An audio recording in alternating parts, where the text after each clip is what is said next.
नमस्कार दोस्तों। एक शहर बुजुर्गों का उन लोगों के लिए जो विदेशों में अपना घर बसा रहे हैं और जो लोग पीछे रह गए हैं। मेरे द्वारा अर्थात लवीना धमीजा के द्वारा यह किताब लिखी गई है। प्रिय श्रोतागण, नमस्कार। एक शहर बुजुर्गों का किताब में आप सबका स्वागत है। यह किताब एक ऐसे शहर की कहानी है जिसमें नौजवान पीढ़ी अपने सपनों को साकार करने की कोशिश में है, जबकि उनके बुजुर्ग परिवार सुख शांति की खोज में हैं। आज की दुनिया में विदेशों में बसेरा बनाना किसी ना किसी के लिए सपनों का हिस्सा बन गया है। इस किताब में हम 3 दोस्तों के साथ चलेंगे जिन्होंने अपने सपनों की खातिर विदेश की ओर कदम बढ़ाया। क्या उन्होंने अपने सपनों को पूरा किया? कैसे लगा जब वे विदेश गए और अपने परिवार को छोड़कर चले गए? एक देश से दूसरे देश का प्यार कैसे बदल सकता है और यह नई सोच सभी पर कैसा असर डाल सकती है, इसे हम मिलकर आइए जानने का प्रयास करें।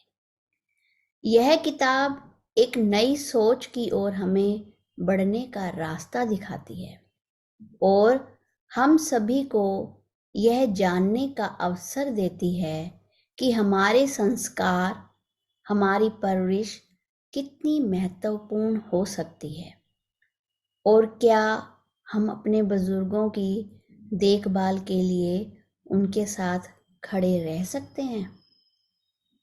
क्या सरकार भी अपने किसान वर्ग की संभाल करने में पूरा योगदान देगी ताकि भविष्य में हम सब के खेतों की हरियाली को सुरक्षित रखा जा सके?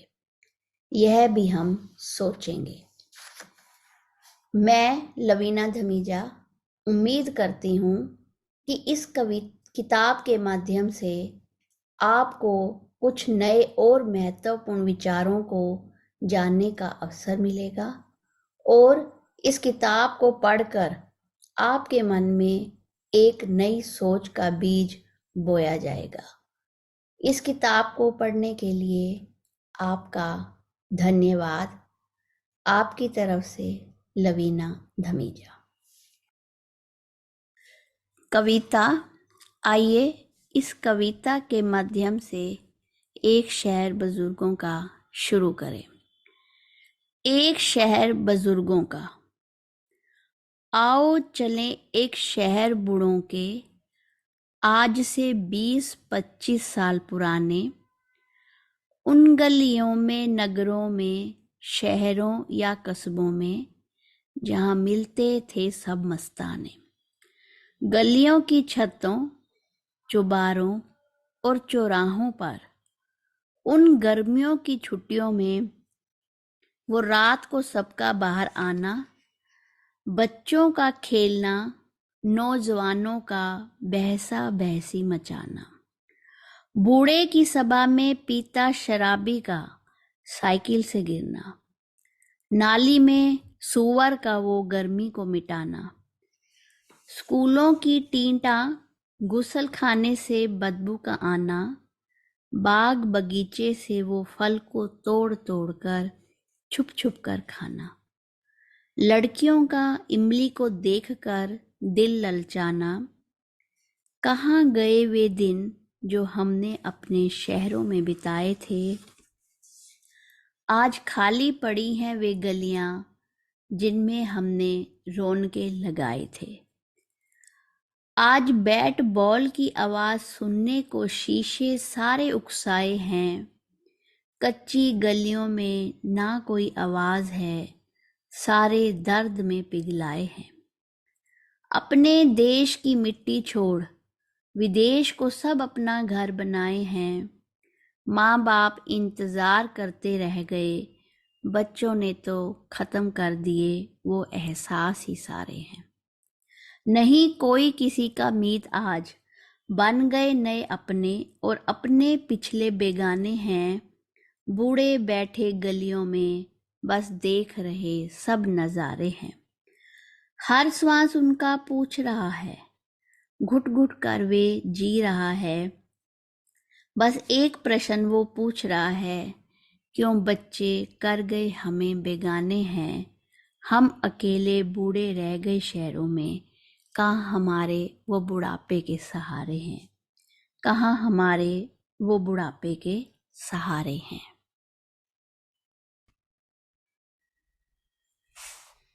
भाग 1, 3 मस्ताने दोस्त। आइए चलें 20-25 साल पुरानी उन गलियों, कस्बों और जिलों में जहाँ जीवन जीने की अलग खुशबू थी। वक्त बड़ा ही सख्त होता था, पर जीवन को जीने की एक अलग ही कला थी। गम कोई कम ना थे, पर सब्र की होती गहरी खाई थी। रोज, प्रतिदिन हमारे माँ बाप उसमें गोता लगाते थे। डूबने की कोई गुंजाइश ना थी।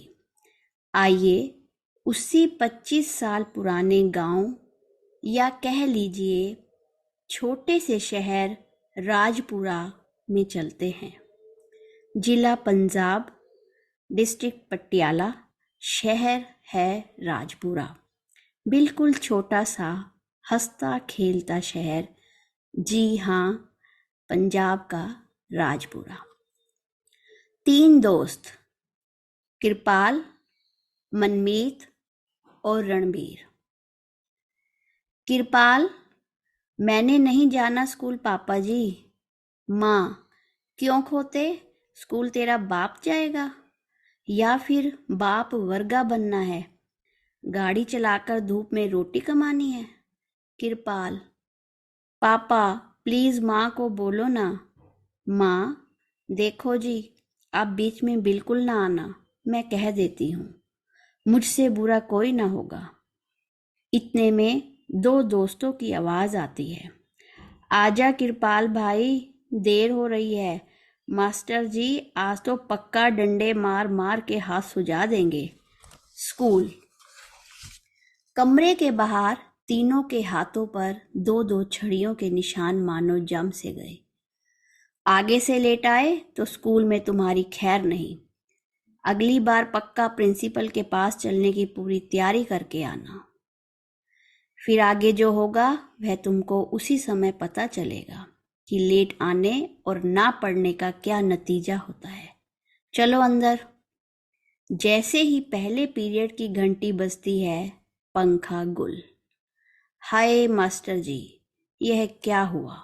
मनमीत, मास्टर जी गला सूख रहा है। मास्टर जी पानी पीना है, प्लीज जाऊं। इस तरह फिर दूसरा, तीसरा, एक आता है, दूसरा जाता है। कोई पानी पीने तो कोई एक्स्ट्रा बाहर निकालने। घंटी बजी, छुट्टी, लो हो गया स्कूल पूरा। चलो यारो, देर ना लगाओ, शाम को याद से आ जाना मैदान में बैट बॉल के साथ। मनमीत, मास्टर जी का दिया काम भी तो करना है। रणबीर, मेरी माँ तो आज निकलने नहीं देगी। तो आज खेलना बंद है क्या। मनमीत, नहीं यारो, पहले घर चलते हैं, स्कूल का काम पूरा करते हैं, फिर पुरानी जगह पर मिलते हैं।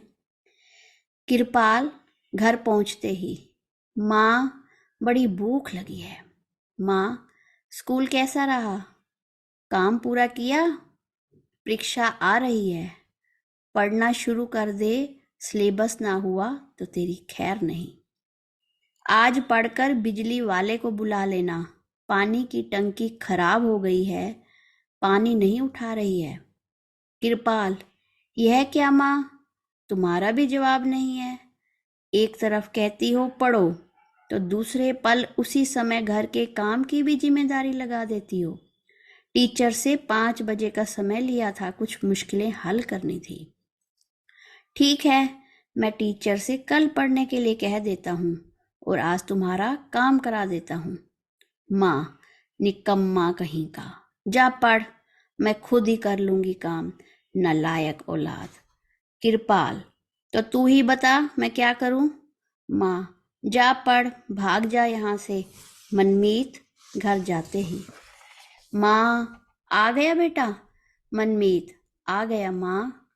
माँ, आज तेरे चाचा चाची की शादी की सालगिरह है, तू चलेगा ना शाम को आज? मनमीत, माँ आज बहुत काम है, परीक्षा पास आ रही है, सब कुछ पड़ा है, मैं समय नहीं निकाल पाऊंगा। मैं तुम्हें भी यही सलाह दूंगा कि तुम भी मत जाओ। माँ, ठीक है पुत्र जी, मेहनत करो, रब जी तुम्हारे साथ हैं। यह दुनिया बहुत बड़ी है मनमीत, पढ़ पढ़कर आगे बढ़, यह दुनिया तेरा इंतजार कर रही है। एक बार मौका छूट गया फिर पछताना पड़ेगा, इसीलिए समय का पूरा लाभ उठा ले, क्योंकि पैसे के बिना भी जिंदगी नहीं है। रणबीर, माँ मैं आ गया, बहुत थक गया हूँ। माँ, चल खाना खा ले। रणबीर, भूख नहीं है, आज मास्टर जी ने बहुत काम दिया है, अगर समय पर ना किया तो सजा निश्चित है। माँ, सच कह रहा है ना या बहाने मार रहा है? रणबीर, माँ सच में मैं अब सीरियस हो गया हूँ, मुझे पढ़ाई की बहुत चिंता है। इस बार तो देखना माँ, मैं दिल लगा कर पढ़ाई करूँगा और बहुत अच्छे नंबर लाकर बहुत अच्छे कॉलेज में जाऊँगा। माँ, सही है, यही उम्मीद मैं तेरे से करती हूँ। रणबीर, मुझे विदेश जाने का बड़ा शौक है माँ। मनमीत की माँ तो मनमीत को बहुत समझाती है कि बाहर जाओ और दुनिया देखो, पढ़ लिख कर अच्छे इंसान बनो। माँ, मेरा सपना पूरा हो जाएगा ना? माँ, यह कैसी बातें कर रहा है रणबीर? तू अपनी माँ को छोड़कर चला जाएगा इतनी दूर मेरे बिना? मैं तुझे नहीं जाने दूंगी, अपने पल्लू से बांध कर रखूंगी।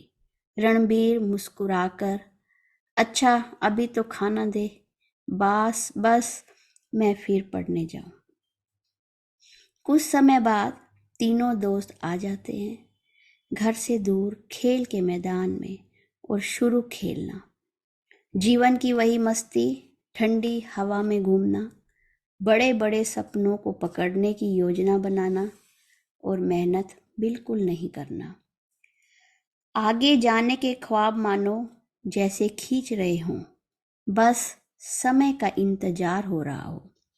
खुलकर खूब मस्ती करनी, पढ़ना इतना जितने में बस अगली कक्षा में निकल जाएं। मास्टर जी को भी 33 का 35 करना पड़ता। धीरे धीरे 10वीं की पढ़ाई शुरू, जवानी की दौड़ में कदम, अब थोड़ा ठहराव शुरू, थोड़ी अलग सोच, कम बोलना, छत पर बैठना, सितारों को देखना, आसमान से बातें करना और एक ही ख्वाब, कब कैसे हम विदेश जाएंगे। कुछ तो अच्छा होगा, हमारे लिए कहीं तो मंजिल पुकारती होगी। हमको भी कुछ करना चाहिए यारो, हमें आगे जाना है, हमें आगे जाना है। भाग 2, एक नया मोड़। देखा, एक निश्चित वक्त होता है, पासा कब पलट जाए कोई नहीं जानता। जीवन की एक घटना सारे जीवन की कहानी को बदल देती है। तीनों दोस्तों की तो बोलती ही बंद हो गई थी, जैसे जीवन को किसी ने कसकर पकड़ लिया था। एक एक शब्द उनके कानों में गूंज रहा था, सही ही तो है, इतना वक्त हमने गंवाया, अब बाकी का वक्त संभालना चाहिए। हमें थोड़ी मेहनत करके इस बचे हुए वक्त की कदर करनी चाहिए।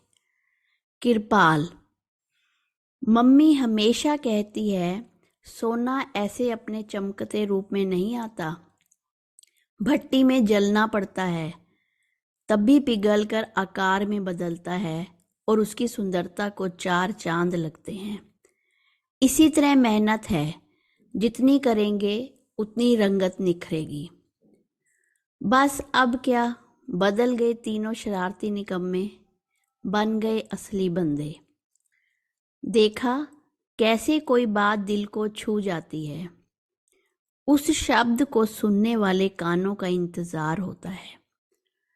शब्द भी केवल उसी व्यक्ति का इंतजार करते हैं जो उन शब्दों को रोम रोम में बसाकर अपना जीवन बदलने के लिए तैयार होते हैं, वरना कोई किसी का भी लिखा नहीं बदल सकता। अब बड़े सारे हैरान, गर्मियों में तीनों के माँ बाप बाहर मंजी पर बैठे थे। एक बाबा जी बोले, सारी गली सुनसान हो गई, तुम्हारे बच्चे बड़े गंभीर हो गए, नजर ही नहीं आते। ना हंसी, ना मजाक, ना शोर शराबा। क्या हुआ, सब ठीक चल रहा है? थोड़ा ध्यान रखो, वक्त बड़ा सख्त है, जमाना बिगड़ रहा है, कहीं पढ़ाई पढ़ाई कहते कुछ और बात ना हो। आजकल के बच्चों का कोई भरोसा नहीं, कहते कुछ हैं करते कुछ हैं। मैं तो अपनी उम्र के हिसाब से बात कर रहा हूं, अगर बुरा लगे तो माफी। कृपाल के पापा, नहीं नहीं बाबा जी, आपने कुछ गलत नहीं कहा। जैसा वक्त चल रहा है, हर कोई इस वक्त से डरता है। चिंता मत करो, वाहेगुरु जी सब अच्छा करेंगे। आप सो जाओ, रात बहुत हो गई है। बाबा जी सो गए। तीनों बच्चों के माता पिता चुपचाप गहरी सोच में थे। क्या करें, कुछ कहें या ना कहें, जो होगा 10वीं का नतीजा बता ही देगा। अगर बार बार इसी विषय पर बच्चों से बात करते रहेंगे तो बच्चों को ऐसे लगेगा कि माँ बाप को हम पर विश्वास ही नहीं रहा। बार बार शक की नज़र से देखना भी कोई बुद्धिमत्ता नहीं है। रणबीर की माँ, देखो जी, ऐसा नहीं कि हम इस दौर से नहीं गुजरे, सभी इस उम्र के पड़ाव को पार करते हैं। थोड़ा सब्र जरूरी है। बच्चों पर हमारा विश्वास ही उन्हें कामयाबी के शिखर पर ले जाएगा, ऐसा मेरा विश्वास है। मनमीत के पापा, हाँ यारो, भाभी जी ठीक कह रही हैं, बच्चों पर विश्वास जरूरी है। अब बच्चे बदल भी गए हैं, कोई पैसा मांगना, घूमना फिरना, यहाँ तक कि देर तक सोना भी उन्हें ने छोड़ दिया है। यह सब सही दिशा की ओर संकेत दे रहे हैं। हमें अपने बच्चों पर भरोसा करना चाहिए। विश्वास में बड़ी शक्ति है। अगर हम ही अपने बच्चों को मौका नहीं देंगे तो कौन देगा? हमें बच्चों को थोड़ा समय देना चाहिए। कृपाल के पापा, यारों, एक बात और मेरे दिमाग में आती है, क्या हमें इनको इतना पढ़ाना चाहिए? मान लो यह खूब पढ़े और अफसर भी बन गए, तब आगे क्या होगा? रणबीर की माँ, वाह जी, यह तो बहुत खुशी की बात होगी। सुबह दफ्तर जाएंगे, शाम को बड़ी गाड़ी में वापस आ जाएंगे। आप भी मज़े करेंगे और हमें भी चैन से जीने को मिलेगा। कृपाल की माँ, अगर इनकी यह पढ़ाई बच्चों को हमसे दूर ले गई तो क्या होगा जी? मनमीत के पापा, क्या मतलब है जी? आप क्या कहना चाहती हैं? स्पष्ट शब्दों में कहिए। कृपाल की माँ, मैं अपने बच्चों को अपनी आंखों से दूर नहीं जाने दूंगी। मनमीत की माँ: दूर क्या होता है? आप गलत कह रही हैं। कुदरत ने इतनी खूबसूरत दुनिया बनाई है, अगर हमने यह दुनिया नहीं देखी तो क्या हमारे बच्चे भी ना देखें? जमाना बदल गया है। जो हम नहीं देख पाए, हमारे बच्चे क्यों ना देखें? पहला जमाना कुछ अलग था। ना ऐसी समझ थी, ना पैसा था, सोच भी बहुत अलग थी। अब अगर हम नहीं बदलेंगे तो कब बदलेंगे? इसीलिए अपने दिमाग को खोलो और बच्चों को आगे बढ़ने की ओर प्रेरित करो। इसमें ही हमारी और इनकी भलाई है। पंख देकर उनको उड़ने दो। उड़ते हुए पक्षी को देखकर कितना आनंद मिलता है, यह तो हम सब जानते ही हैं। हमें अपनी जिम्मेवारी को ईमानदारी और शानो शौकत से निभाना चाहिए, ताकि बच्चे हमेशा हमें इज्जत की नज़र से देखें। मैं तो आप सबसे यही विनती करूंगी, हमें वही करना चाहिए जो हमारे बच्चे करना चाहते हैं। अगर पढ़ लिख कर विदेश जाना भी चाहते हैं तो बढ़िया बात है, वे भी दुनिया देखें और हमें भी दिखाएं, इसमें कोई गलत बात नहीं। मनमीत के माता पिता के विचार सुनकर रणबीर और किरपाल के माता पिता चुप हो जाते हैं और सब सोने के लिए अपने अपने घर चले जाते हैं। सुबह का इंतजार करते हैं। किरपाल की माँ: बेटा, आज बड़ी जल्दी तैयार हो गया। आज मैंने तेरे लिए मक्की की रोटी और सरसों का साग बनाया है, आजा इकट्ठे बैठकर नाश्ता करते हैं। किरपाल: मेरी प्यारी माँ, जल्दी से पैक कर दे, मैं दोस्तों के साथ आधी छुट्टी में खा लूंगा, अभी जल्दी में हूं। बस इतना कहकर किरपाल बैग बनाता है और रोटी का डिब्बा लेकर माँ के पैरों को हाथ लगाकर स्कूल की तरफ चल पड़ता है। मनमीत दोपहर को घर आता है। माँ पानी लेकर उसके पास जाती है और कहती है, बेटा, तू थक गया होगा। मनमीत: हाँ माँ, गर्मी तो बहुत है, पर तू चिंता ना कर, मैं बिल्कुल ठीक हूँ। तू जा आराम कर, मैं खाना डालकर खा लूंगा, और हाँ, ट्यूशन जाने से पहले तेरी चाय भी बना दूंगा। तू थक गई होगी, सारा दिन काम करते करते घर संभालना कोई आसान काम नहीं है। मनमीत की माँ: ठीक है, मुझे लग रहा है जैसे मैं कोई सपना देख रही हूँ।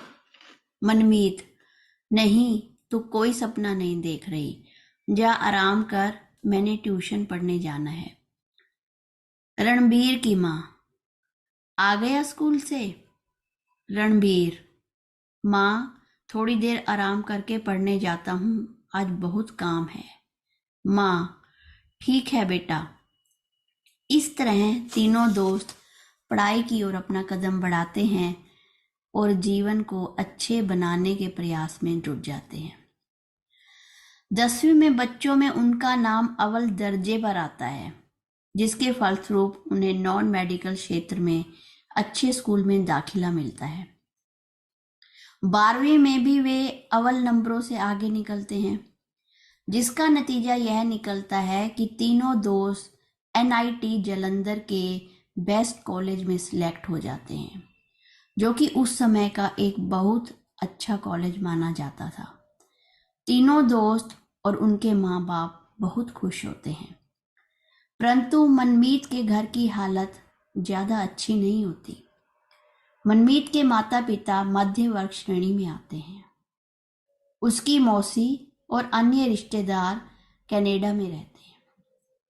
मनमीत के पिताजी ट्रक के टायर का व्यापार करते हैं और माता भी दर्जी का काम करती हैं, लेकिन थायराइड और त्वचा संबंधी बीमारियों के कारण वे अधिकतर उलझी रहती हैं, इसीलिए परिस्थिति सामान्य नहीं होती। मनमीत इस बात को अक्सर सोचता है, अगर मेरे पिताजी और मौसा जी एक जैसा काम कर रहे हैं तो दोनों ही व्यापारी, फिर मेरे पिताजी की आमदनी इतनी कम क्यों और मौसा जी की कई गुना ज्यादा क्यों? वे कनाडा में रहते हैं और हम इंडिया में रहते हैं। जब जब मौसी आती है वे ऐसे गिफ्ट लाती है जिनकी हम कल्पना भी नहीं कर सकते। वहां और यहाँ की जिंदगी में इतना अंतर क्यों है? मेहनत के घंटे तो बराबर है, लेकिन हमारी आमदनी इतनी कम क्यों? यह बात उसको बहुत खटकती रहती है। इसीलिए उसने 12वीं के बाद ही कनाडा जाने का निर्णय लिया और वह आइलेट्स को पार कर डिप्लोमा के बेस पर ही मौसी के पास रहने चला जाता है। इधर 4 साल की पढ़ाई में कृपाल और रणबीर खूब मन लगा कर पढ़ते हैं। माँ बाप को भी बहुत अच्छा लगता है, क्योंकि पढ़ाई के साथ साथ वे माँ बाप को भी समय समय पर मिलने आते रहते हैं और अपने जीवन में भी खूब मस्ती करते हैं। आखिरी साल की पढ़ाई में कंपनियां आती हैं और दोनों दोस्तों का चुनाव हो जाता है। उनकी खुशी का ठिकाना नहीं रहता। कृपाल कनाडा की कंपनी में सिलेक्ट होता है और रणबीर मुंबई में बहुत अच्छी कंपनी में चुना जाता है। अब ये बच्चे गांव से निकलकर अपना भविष्य बनाने इन शहरों की ओर बढ़ते हैं। आज दोनों को सही अर्थों में पढ़ाई का महत्व नजर आता है। कविता। शिक्षा है मानव का आधार। पढ़ना लिखना जीवन का आधार है। माँ बाप तो जन्म देते हैं, पर ज्ञान हमारे व्यक्तित्व को सुधारने का असली औजार है। सरस्वती ऐसे मिलती नहीं, जिनको मिली उनसे बढ़कर भाग्यशाली नहीं कोई इंसान है। सही मायने में वही बच्चा असली कुबेर की खान है। इसीलिए मुकद्दर से मांगो अगर तो शिक्षा को मांगना है, इससे ऊपर ना कोई और होगा। जीवन का यह बहुमूल्य गहना है। शिक्षा ही जीवन का आधार है, यही मानव की असली पहचान है। इसे अपना लो जीवन में, यही तो मानव की असली शान है। इस लेसन का यही एंड होता है। अब प्रश्न उठता है, जब हमने माना हुआ है गांव का जीवन इतना सुखमय, हरियाली से भरा, सब सगे संबंधियों का साथ मिलकर खाना पीना, शुद्ध ताजी हवा है, तो तीनों दोस्त बाहर क्यों जाना चाहते हैं? गांव ही क्यों नहीं? आइए भाग 3 में प्रवेश कर इन सब प्रश्नों का हल ढूंढें और गांव की हालात पर भी दृष्टि डालें कि क्या बदलाव लाता है नौजवानों का गांव को छोड़ना।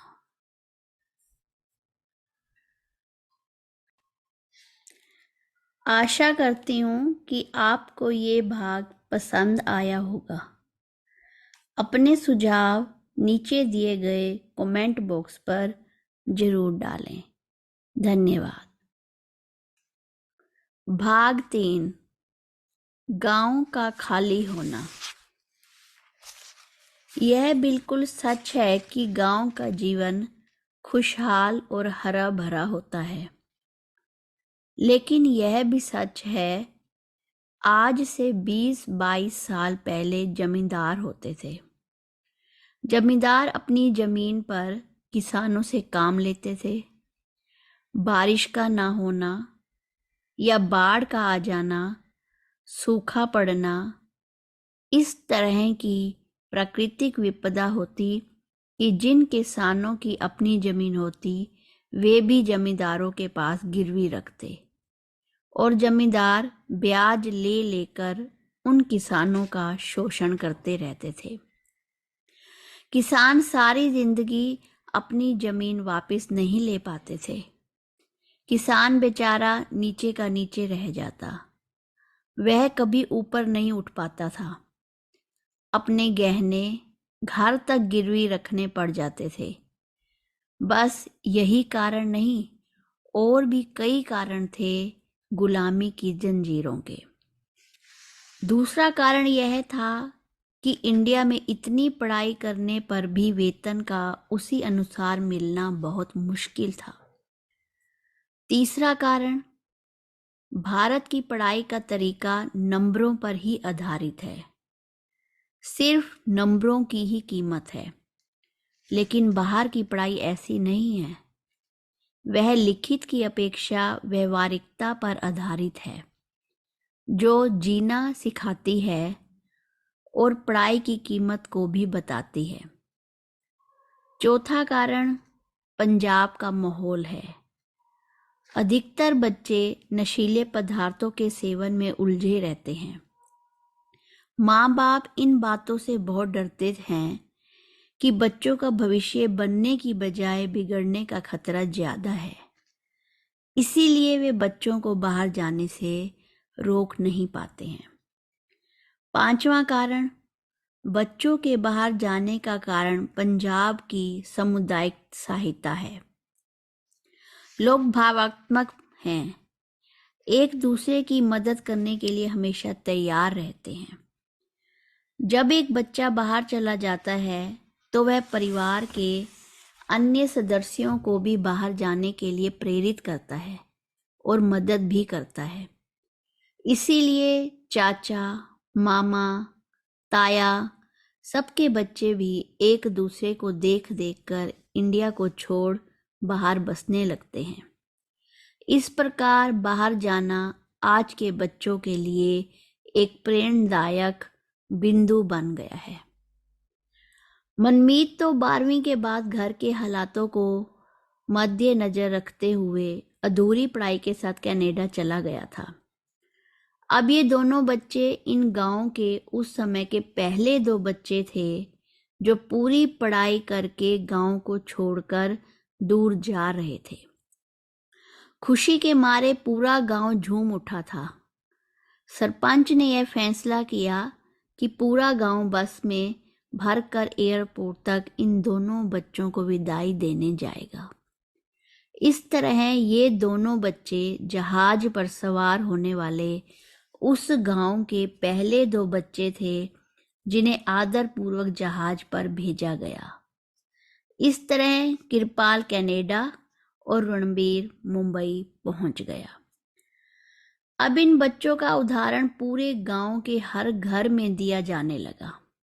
हर माँ बाप अपने बच्चे को यही शिक्षा देता कि रणबीर, कृपाल और मनमीत की तरह बनो और अपने माँ बाप का नाम रोशन करो। इतना ही नहीं, कई बार जो बच्चे बिगड़े हुए थे या कुछ सलाह की जरूरत होती, उनके माँ बाप अपने बच्चों को लेकर इनके घर चले जाते थे और माँ बाप के साथ बच्चों की परेशानियों का हल ढूंढने को कहते थे। फिर मनमीत, रणबीर और कृपाल के माँ बाप उन बच्चों को अच्छे से समझाते थे और उनकी तरह बनने के लिए प्रेरित करते थे। इस तरह ना जाने कितने बच्चे सही राह पर चलने लगे और आगे बढ़ते गए। समय यूं ही बीतता गया। इस तरह लोगों ने बच्चों को जीवन में शिक्षा की महत्ता को समझाते हुए आगे बढ़ने की ओर प्रेरित करना शुरू कर दिया। लेकिन यह बात भी सच है कि हर इंसान की किस्मत में विद्या नहीं होती। कुछ बच्चे पढ़ाई में तेज होकर बाहर जाने की इच्छा को पूरा करने लगे, तो दूसरी ओर किस्मत के मारे और अभागे लोगों पर भी बाहर जाने का भूत सवार हो गया।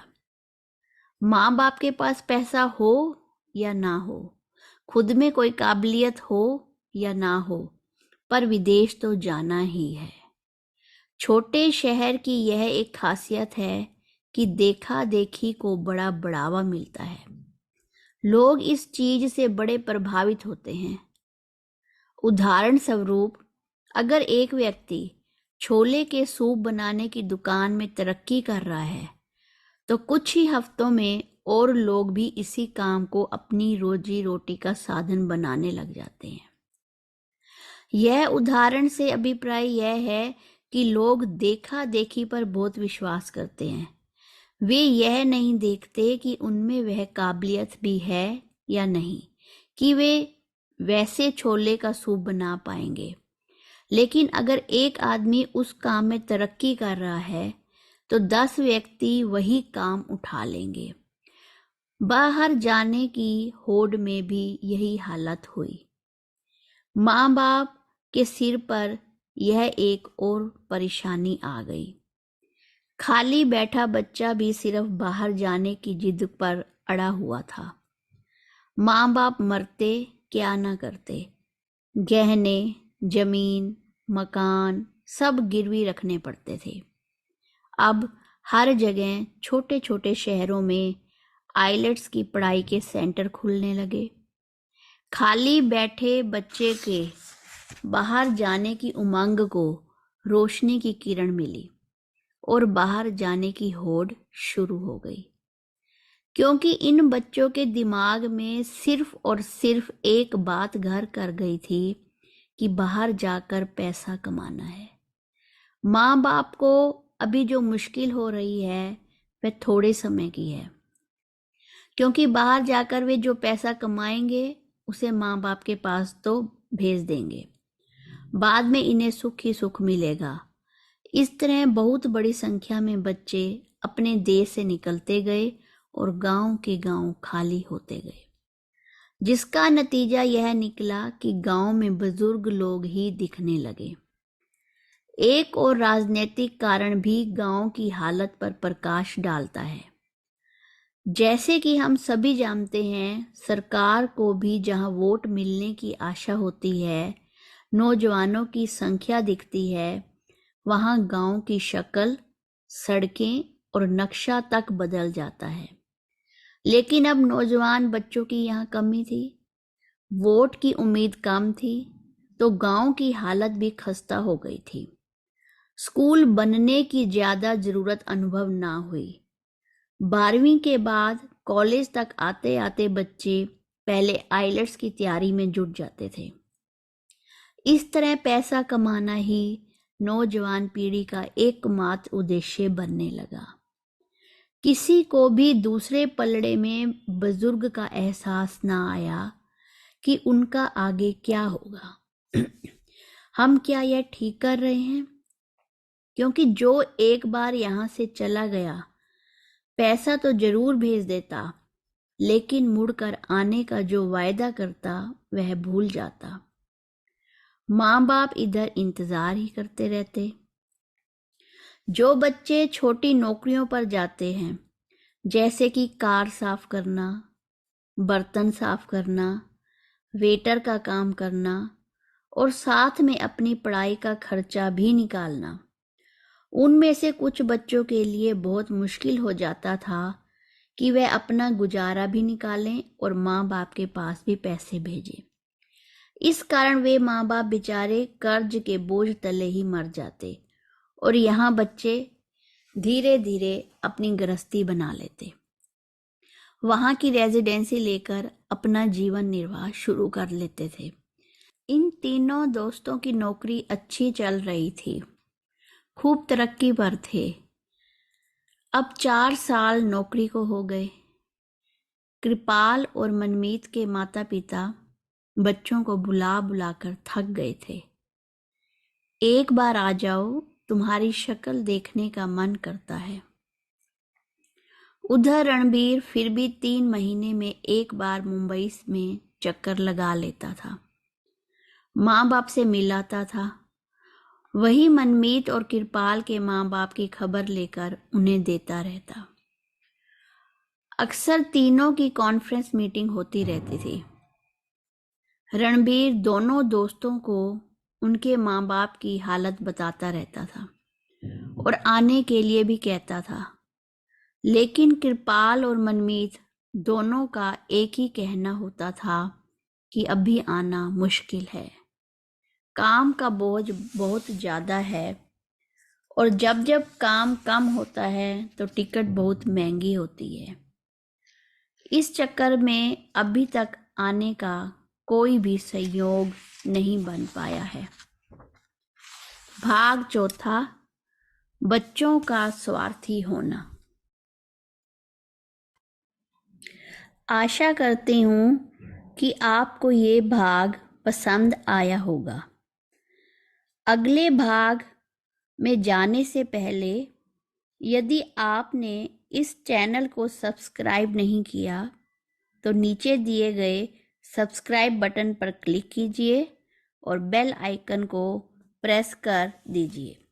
इससे आपको मेरी नई वीडियोस का पता चलता रहेगा। धन्यवाद।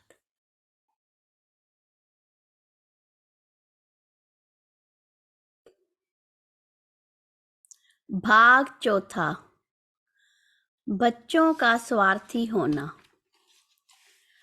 एक रात कृपाल की मां को दिल का दौरा पड़ जाता है। रणबीर यह खबर कृपाल को ईमेल के द्वारा भेजता है। उसकी मां हॉस्पिटल में आखिरी घड़ियां गिन रही है और हर श्वास में उसको पुकार रही है। कृपाल अगले 4 घंटे बाद उसकी मेल का जवाब देते हुए कहता है, कृपया तू तो मेरी माँ के पास चला जा। उसकी संभाल में पैसे का पूरा इंतजाम मैं कर दे रहा हूँ।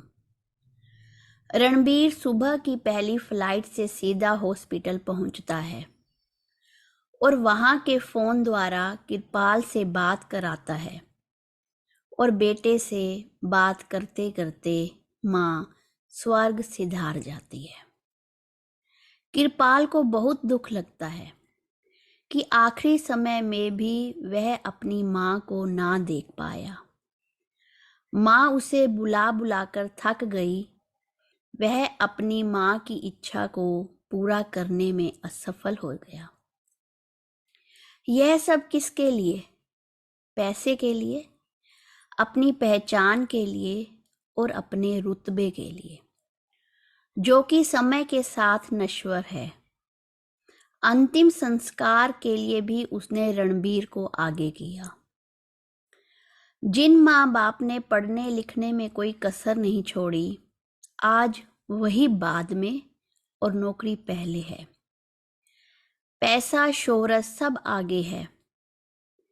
क्या फायदा इन मायावी पदार्थों का जो अपनेपन का एहसास खत्म कर दे। यहाँ यह कहना गलत है कि कृपाल और मनमीत ने कमाया नहीं। मनमीत ने 12वीं के बाद यहाँ आकर खूब मेहनत की और अपने आप को बड़ा ही अच्छा सिद्ध किया। उधर कृपाल बहुत ही अच्छी नौकरी में था। इस तरह इनके पास कमाने के जरिए में कोई कमी नहीं थी, लेकिन उन्होंने माँ बाप की भावनाओं को पीछे कर नौकरी को आगे रखा, जिसके कारण वह अपनी माँ से अंतिम समय में नहीं मिल पाया। इसका अर्थ कहीं ना कहीं यही निकलता है कि हम बदल गए हैं। आज जो हम अपने माँ बाप को दे रहे हैं, आगे भविष्य में वही हमें मिलने वाला है। यह हम सब जानते हुए भी क्यों अनजान बन रहे हैं। इस तरह बसा बसाया हंसता खेलता शहर बर्बाद होने लगा, बिल्कुल खाली सा पड़ गया। वहां खुशियों ने तो जैसे आना ही बंद कर दिया था। बस गुमसुम बुजुर्ग ही बैठे दिखते। यह बात सिर्फ एक गांव की नहीं, ना जाने कितने गांव को यह सोच वीराना कर गई। अपना वतन छोड़कर दूसरे देश को अपना घर कर गई। कृपाल की माता के स्वर्गवास के बाद मनमीत काफी डर जाता है और वह अपने माँ बाप को अपने साथ विदेश रहने के लिए मना लेता है। क्या आपको जिंदगी में यह बदलाव कुछ अटपटा सा नहीं लगता? कविता। बदलती नौजवान पीढ़ी। आज मेरा वतन खाली पड़ा है, विदेश को मैं भरने चला हूँ। सारे रिश्ते नाते तोड़, 7 समुंदर पार एक नई दुनिया बसाने चला हूँ। ना खबर है मेरी किसी को, ना मुझे किसी का पता है। इतना बड़ा घर संसार था, सिर्फ तन्हाई के बीच अब पल बढ़ रहा हूँ। सब कुछ छोटा कर दिया मैंने, आंगन, माँ बाप, भाई बहन। ना किसी के बीच पड़ा हूँ, बस मैं ही हूँ और पैसा है, जिसके लिए सब पिछला कायदा फाड़ चला हूँ। कोई हंसी मजाक ना भाते, ना बच्चों को मौसी मामा याद आते। पड़ोसी के घर के जो आम शहतूत खाए थे, वह इतिहास मैं दफन कर आगे चला हूँ। आगे बढ़ा हूँ जिंदगी में मैं, देखो कितना आगे बढ़ा हूँ। अपने वतन की मिट्टी छोड़ विदेश की तरक्की में अब मैं आगे खड़ा हूँ, आगे खड़ा हूँ। इस तरह से यह जीवन 20-22 सालों में अपनी उच्चतम चोटी को छू रहा है। पता नहीं आगे क्या होगा। थोड़ी कल्पना करके इस बात पर ध्यान जरूर देना, जो बाहर चले गए और जो घर गांव को वीराना कर नौजवान पीढ़ी को भी अपने साथ खींच रहे हैं। अपने देश में इस बात का क्या नतीजा निकलेगा। उधर रणबीर की किस्मत भी पलटा खाती है। नौकरी करते करते 10-12 साल बाद इतनी तरक्की हो जाती है कि माइक्रोसॉफ्ट रेडमंड यूएसए से उसे कॉल आ जाती है। अब आगे क्या होगा? आइए इस अध्याय को हम यहीं समाप्त करते हैं और एक नए बदलाव के साथ अगले अध्याय में प्रवेश करते हैं, जहां रणबीर की खुशी का ठिकाना ना रहा होगा। क्या होगा? उसके माँ बाप भी अकेले रह जाएंगे, या वह साथ जाएंगे, या फिर वह भी माँ बाप को भूल जाएगा, या फिर जाना ही छोड़ देगा। आइए मिलकर इन सब प्रश्नों के हल अगले अध्याय में जानने की कोशिश करते हैं। आशा करती हूँ ये वीडियो आपको पसंद आ रहा होगा। अगर हाँ तो प्लीज़ इसे लाइक और शेयर जरूर कीजिए। भाग 5, बच्चों की और समाज की जिम्मेदारी। अब रणबीर को माइक्रोसॉफ्ट रेडमोंड से कॉल आती है। यह देखकर वह हक्का बक्का रह जाता है। यह क्या? वह इतना खुश क्यों नहीं होता? यह वही लड़का है जो मनमीत की मम्मी की बातों से बहुत प्रभावित हुआ था कि यह दुनिया बहुत खूबसूरत है, देखने के लिए ही भगवान ने हमें इस जहान में भेजा है। इस बार उसे अपने माँ बाप ही क्यों दिख रहे हैं? क्या चिंता उसे खाए जा रही है? माइक्रोसॉफ्ट की नौकरी के निमंत्रण पत्र को एकदम से ठुकराया भी नहीं जा सकता था। रणबीर भरी मन से निमंत्रण को स्वीकार करता है और मुंबई से उड़ान भरता हुआ यूएसए पहुंच जाता है। कृपाल और मनमीत उसे बधाई भेजते हुए कहते हैं कि आज तेरा सपना साकार हो गया। तू जो बचपन से चाहता था वह तुझे आज मिल गया। रणबीर मुस्कुराते हुए उनकी बधाई को स्वीकार करता है, पर कृपाल रणबीर से कहता है, अरे तू खुश नहीं लग रहा। रणबीर, कुछ अच्छा नहीं लग रहा। मनमीत, तबीयत तो ठीक है तेरी? कृपाल, घर की याद आ रही है। रणबीर, सब कुछ अटपटा सा लग रहा है। जिंदगी खोखली सी लग रही है। ऐसा लग रहा है मानो जैसा मेरा कुछ पीछे छूट गया हो। कोई इंतजार कर रहा हो, कोई उदास हो। मैं यहाँ आ तो गया, पर अपना मन इंडिया में छोड़ आया हूँ। किरपाल, थोड़ा समय नई जगह के साथ समझौता करने में लगता है भाई। तू आराम कर, फिर बात करते हैं। रणबीर, किरपाल मनमीत, बाय यारो। इस तरह रणबीर यूएस से आ जाता है, लेकिन कुछ खुशी उसे अनुभव नहीं होती। यहाँ आकर वह माँ को 3-3 बार फोन करता है। इस बात पर उसकी माँ भी हैरान होती है, लेकिन वह रणबीर को यही कहती है, हम बहुत खुश हैं यहाँ। तू दिल लगाकर काम कर और हमारी चिंता मत कर। खाने पीने पर भी ध्यान दे। नौकरी के साथ साथ वह माँ बाप की चिंता भी करता रहता है। अगली सुबह रणबीर भरे मन से ऑफिस के लिए तैयार होता है। ऑफिस के लिए टैक्सी पकड़ता है। टैक्सी के ड्राइवर एक सरदार जी होते हैं, जो उसी के गांव के होते हैं। उसे अपने गांव के नौजवान से मिलकर बहुत खुशी होती है कि चलो कोई तो उसके गांव का मिला। अब वह ऑफिस जाता है तो वह देखकर हैरान हो जाता है कि ऑफिस में आधे से ज्यादा लोग तो भारतीय हैं। उसको लग ही नहीं रहा था कि वह इंडिया से नहीं यूएसए में बैठा है। ऑफिस में अच्छे से काम करके जब वह घर वापस जा रहा होता है तो वह मार्केट में रुककर थोड़ा सामान की खरीदारी करता है, और वहां पर देखकर भी उसे बहुत हैरानी होती है कि उसकी तहसील के कुछ लोग वहां पर शॉपिंग मॉल में भी काम कर रहे हैं। खाना खाने बाहर होटल में जाता है तो वहां भी उसे अपने गांव का एक दोस्त मिल जाता है, जो उस होटल में वेटर का काम करता है।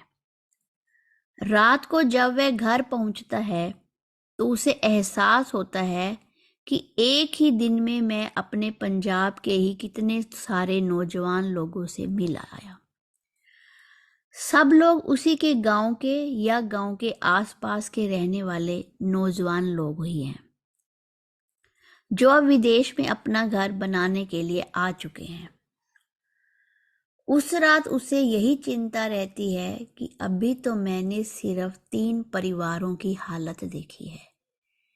एक की माँ नहीं, दूसरा माँ बाप को ले गया, और तीसरा बच्चा जो मैं था वह भी दूर आ गया। इस तरह ना जाने कितने परिवार पंजाब में होंगे जो इस तरह की स्थिति से गुजर रहे होंगे। ना जाने कितने बूढ़े इंसान घर की दहलीज पर बच्चों का इंतजार कर रहे होंगे। ना जाने कितने माँ बाप का जोड़ा टूट गया होगा, और ना जाने कितने मेरे जैसे नौजवान ऐसे विदेश में माँ बाप को छोड़कर आए होंगे। यह कितनी बड़ी विकट मुश्किल परिस्थिति है।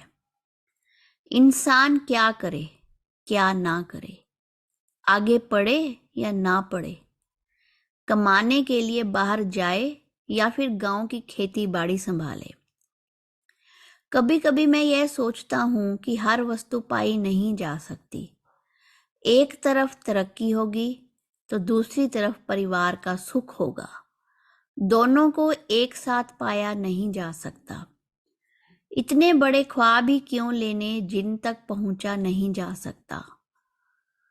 और लोगों को लगता है जो विदेश गया वह वहीं का हो गया, वह सब भूल गया। लेकिन ए दुनिया वालों, हर इंसान के अंदर भगवान ने दिल दिया है जो धड़कता है। अच्छा नहीं लगता ऐसे अकेले रहना। पैसा कमाना कोई आसान काम नहीं है। अकेलापन हमारी जान खा लेता है। अब प्रश्न यह उठता है कि क्या सही है, गांव में रहना या फिर दुनिया की चमक के साथ कंधे से कंधा मिलाकर समाज को आगे बढ़ाने में योगदान देना। फैसला तो हमें ही करना होगा। एक म्यान में दो तलवारें नहीं रह सकती। फिर क्या उन बूढ़े माँ बाप को अकेला छोड़ दें? कुछ तो उनके लिए भी करना होगा, ताकि वे भी अपनी जिंदगी खुशी खुशी बिता सकें। इस तरह हजारों बातें रणबीर के दिमाग में घर कर गई। वह नौकरी करे या ना करे, इस दुविधा में वह काम भी अच्छी तरह नहीं देख पा रहा था। और उधर कृपाल अपनी मां के मरने के पश्चाताप को अनुभव कर रहा था। जैसे ही सोने के लिए रणबीर की आंख लगती है, इंडिया से पड़ोसी बंटी का फोन आ जाता है। रणबीर एकदम से घबरा जाता है कि इतनी रात में फोन कैसे आ गया। वह जैसे ही फोन उठाता है, बंटी उधर से झट से बोलता है, रणबीर भैया आप कैसे हो? यहाँ पर कुछ ठीक नहीं है। जब से आप गए हो अंकल आंटी बिल्कुल गुमसुम रहने लगे हैं। अंकल जी रोज अखबार पढ़ने बाहर आते थे, पर पिछले 3 दिन से वे अखबार पढ़ने भी नहीं आए। आज जब मैं आपके घर गया तो अंकल जी चलते चलते नीचे गिर गए। मुझसे उनकी यह हालत देखी नहीं गई। मेरी आपसे यह विनती है कि आप जल्दी से यहाँ आकर उनसे मिल जाओ या उनको अपने साथ ले जाओ।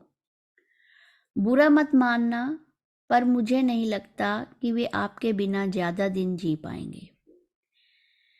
मेरी बात का बुरा मत मानना, पर मुझे यह सब देखकर अच्छा नहीं लग रहा। अभी उनकी तबीयत थोड़ी ठीक है, पर आप मेरी बात को जरूर ध्यान में रखना। अच्छा, फोन रखता हूं। यह सुनकर मानो जैसे रणबीर के पैरों तले जमीन ही खिसक गई। रणबीर कृपाल और मनमीत को फोन लगाता है। वह उन्हें पूरी बात बताता है, अपने गांव जाने के बारे में सूचित करता है। कृपाल और मनमीत भी उसके साथ इस बार गांव जाने के लिए तैयार हो जाते हैं। इस तरह तीनों दोस्त 2 दिन बाद ही पंजाब पहुंच जाते हैं।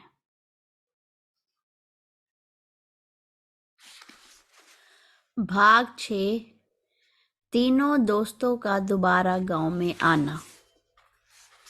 जहाज से उतरते ही वे राजपुरा की ट्रेन पर सवार हो जाते हैं।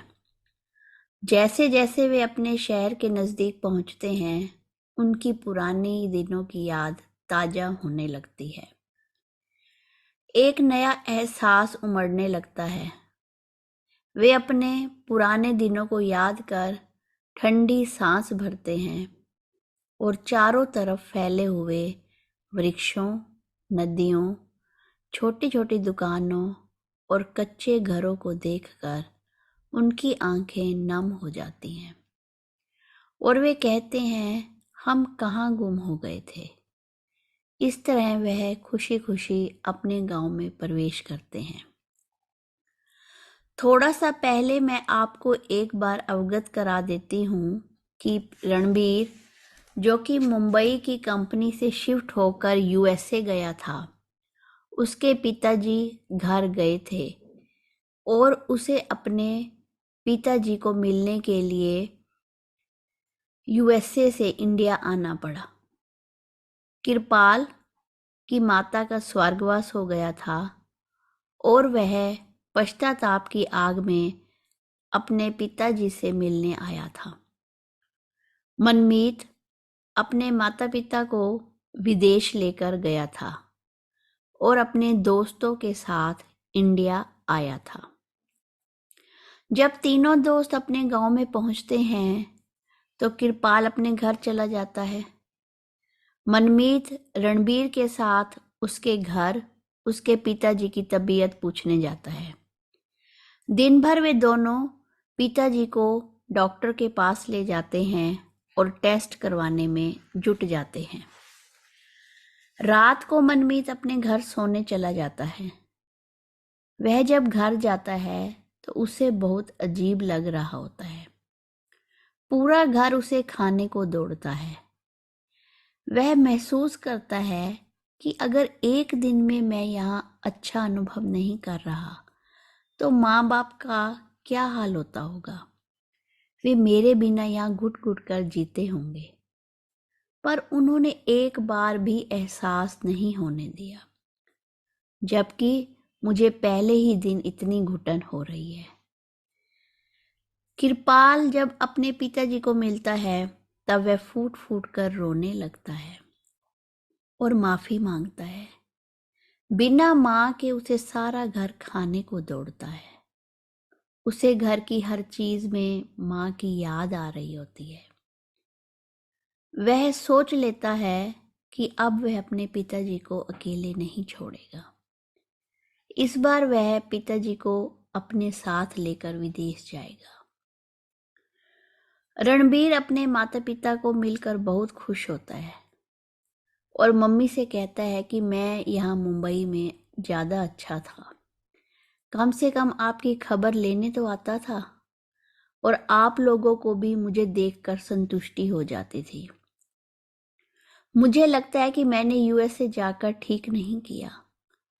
इस तरह तीनों दोस्त अपने घर वालों तथा रिश्तेदारों को मिलते हैं और 4-5 दिन बाद वे अपनी पुरानी जगह पर मिलने की योजना बनाते हैं। कृपाल, मनमीत तथा रणबीर तीनों शाम को इकट्ठे होते हैं, पर कोई भी खुश नहीं होता। तीनों के चेहरे उदास होते हैं। मनमीत कृपाल से उसकी उदासी का कारण पूछता है।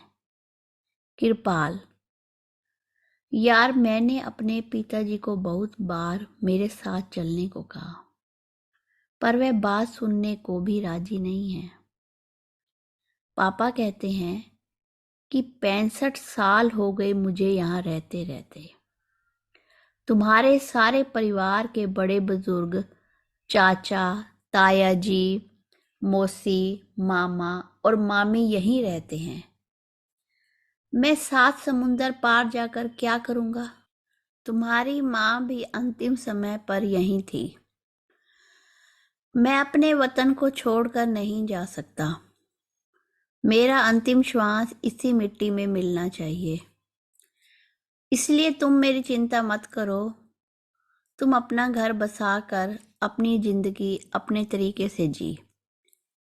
मुझे कोई नाराजगी नहीं है। मैं अपनी जगह पर बहुत खुश हूँ।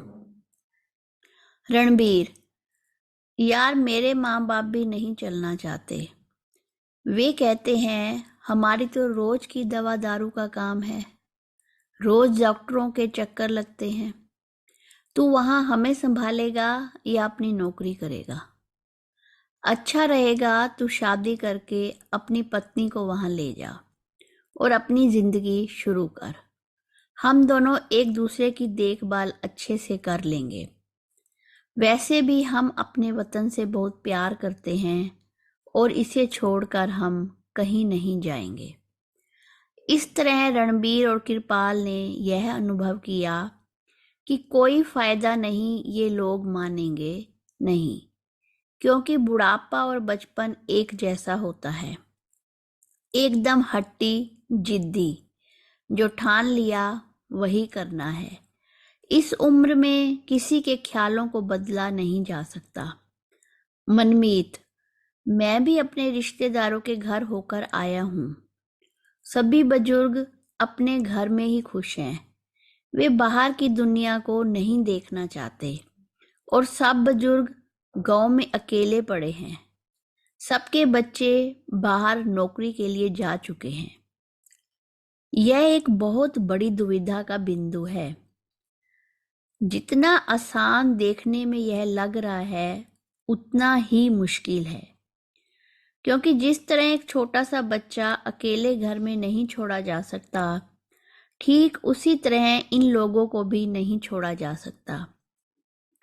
यह बुजुर्ग अवस्था है।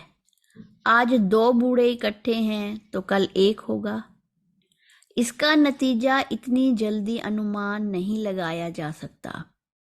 हाँ, पर यह पक्का है कि यह समस्या कोई छोटी मोटी समस्या नहीं है, क्योंकि बुजुर्ग आदमी को हर समय निगरानी की आवश्यकता होती है।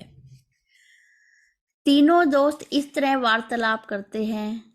इतने में कृपाल कहता है कि क्या ऐसा नहीं हो सकता कि भारत में कुछ बदलाव आ जाए? सरकार का इसमें हस्तक्षेप करना बहुत ही अनिवार्य है। वह चाहे तो ऐसी बड़ी बड़ी कंपनियां पंजाब में भी खोल सकती है और विदेश जाने पर नियंत्रण रख सकती है। मनमीत, छोटे स्तर के कामों में भी बदलाव जरूरी है। सबका वेतन कुछ स्तर तक निश्चित कर दिया जाए ताकि गरीबी को कुछ हद तक नियंत्रित किया जा सके और हर कोई दिल से नौकरी कर सके। इसके अतिरिक्त कार्य है नागरिकों का ईमानदार होना। इसके लिए सरकार को कड़ी से कड़ी सजा बनानी चाहिए। वह मंत्री का बेटा हो या किसी गरीब का, सबको एक समान सजा मिलनी चाहिए। कानून सबके लिए एक ही होना चाहिए और वह सख्त होना चाहिए ताकि कोई भी गड़बड़ी ना कर सके।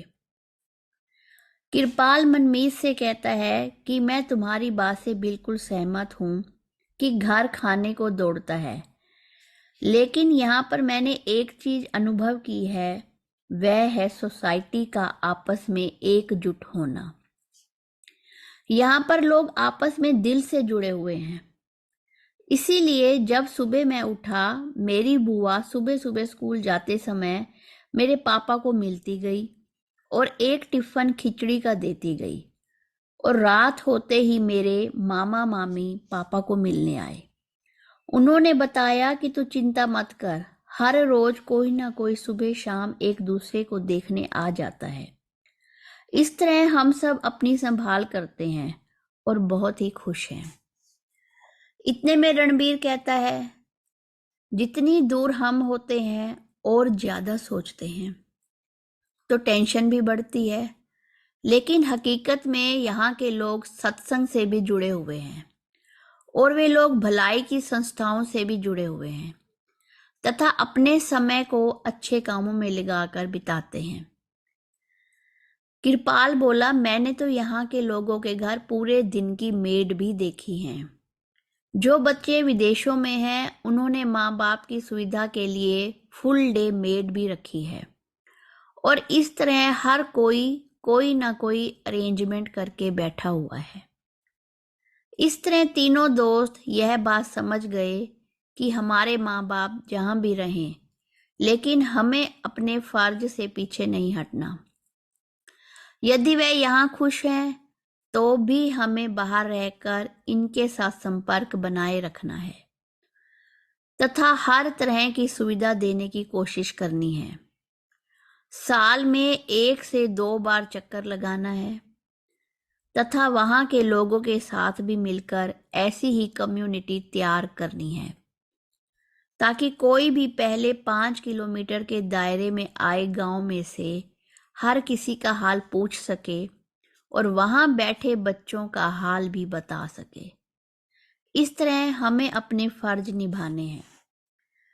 हमें समय समय पर पैसा भी इनके पास भेजना है, क्योंकि पैसा ही जीवन में महत्वपूर्ण भूमिका निभाता है। खाने पीने के साथ साथ दवा दारू भी बुजुर्ग इंसान की आज की सबसे बड़ी जरूरत है। इसीलिए हमें जागरूक होकर इनके प्रति अपनी जिम्मेवारी निभानी है। इस तरह तीनों दोस्त बातों द्वारा अपने आप को धीरज देने लगे। बातों ही बातों में उन्होंने यह बात समझ ली कि अभी तो इस बात का इतना फर्क नहीं पड़ेगा कि शहरों में सिर्फ बूढ़े रह रहे हैं और नौजवान पीढ़ी धीरे धीरे बाहर के देशों को अपना घर बनाती जा रही है।